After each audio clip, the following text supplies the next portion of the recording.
আমাদের যে সিরাজগঞ্জ জেলা পুলিশে বরাবরই যে কোনো চাঞ্চল্যকর ঘটনার সৃষ্টি হইলে তাৎক্ষণিক সাড়া প্রদান করত। সে অপরাধ দমন সহজ অপরাধীদের শনাক্ত করে আইনের আওতায় বিচার নিশ্চিত করে থাকেন।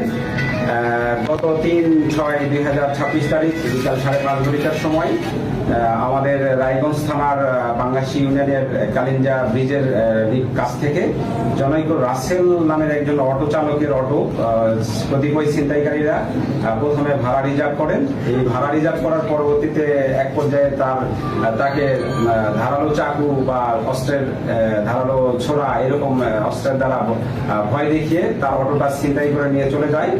এই ঘটনায় জনৈক রাসেল আমাদের থানায় একটি এজাহার দায়ের করেন। উক্ত ঘটনায় আমরা একটা নিয়মিত মামলা রুজু করেছি।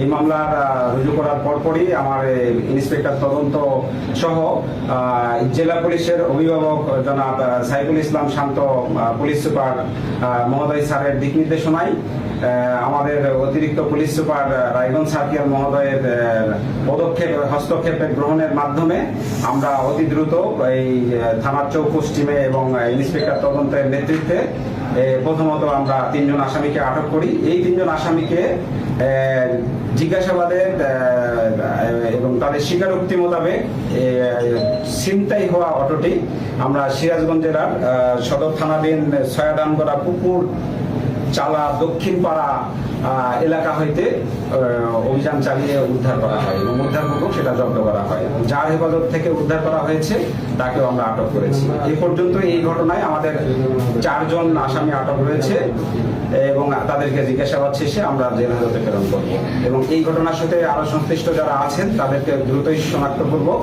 আমরা এই আইনের আওতায় নিয়ে এসে কোর্টে সুপর্দ করবো ইনশাআল্লাহ। ধন্যবাদ।